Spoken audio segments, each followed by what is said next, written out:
frații noștri. Și pentru cei care nu mă cunosc, sunt Ionuț Cercel, băiatul lui Petrică Cercel. Ușor, doar eu și chitara pe spate. Iau, da dum la dum la da, da dum la dum la da, da dum la dum la da, ma de România. Da dum la dum la da, da dum la dum la da, da dum la dum la da, ma de România. Chiar dacă ești moldovean, ardelean sau țigan, suntem de romanii, iali, iali, iali. Chiar dacă ești moldovean, ardelean sau oltean, suntem de romanii, iali, iali, iali. Da dum la dum la da, da dum la dum la da, da dum la dum la da, ma de România.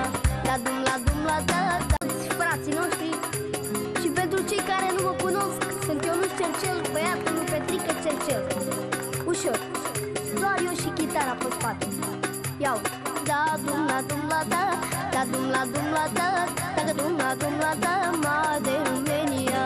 Da dum la dum la da, da dum la dum la da, da dum la dum la da, ma de România.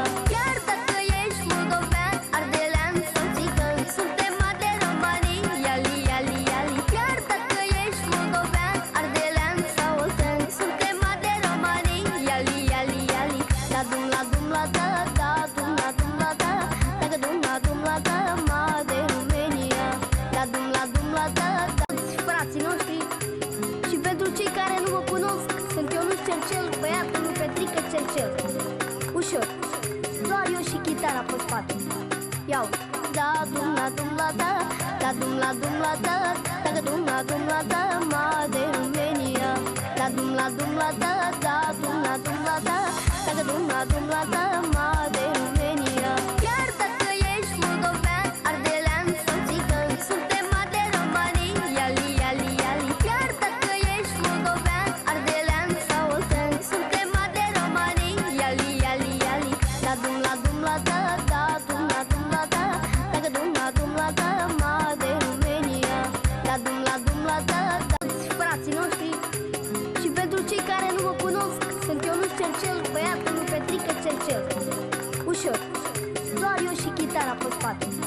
Iau, da dum la dum la da, da dum la dum la da, da dum la dum la da, ma de România.